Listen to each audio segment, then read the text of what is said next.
Il y a vraiment un changement culturel à avoir en Belgique francophone. Il faut que les Belges francophones soient fiers d'eux-mêmes, soient fiers de nos capacités, qu'on soit sûr de nos capacités, qu'on soit là, capable de nous assumer.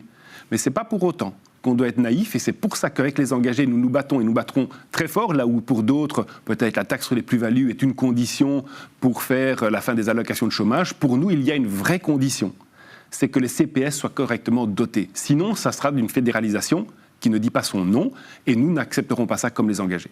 Donc nous nous battons aujourd'hui. C'est un enjeu qui sera sur la table maintenant. C'est un enjeu crucial, maintenant, aujourd'hui, de se battre pour protéger nos communes, parce que sinon on va complètement assoiffer nos communes, et précisément dans les grandes villes. Ça serait anormal, et ça serait inacceptable pour les engagés d'avoir ce transfert sans un accompagnement du fédéral, qui doit continuer à assumer les conséquences, et ce filet de sécurité, qui est un filet de sécurité de la sécurité sociale, qui est national, et donc il ne faut pas de transfert de charges larvées vers nos communes. L'enjeu, c'est d'éviter une fracture nationale, parce qu'on est un peu dans ce risque-là, potentiellement. On est particulièrement attentifs, nous les engagés, et on trouve, pour être tout à fait honnête et franc avec vous, que les choses n'avancent pas suffisamment vite pour l'instant. On avance sur à la fin des allocations de chômage dans le temps, et on est OK avec ça, mais on veut qu'en parallèle, on avance suffisamment pour protéger les CPS et leur donner les moyens de leur action, et veiller à ne pas se retrouver dans une situation où on ne pourra pas pérenniser ces droits. Parce qu'alors là, l'opposition aurait raison de dire qu'on ne prend pas soin des gens et qu'on n'a pas suffisamment d'accompagnement.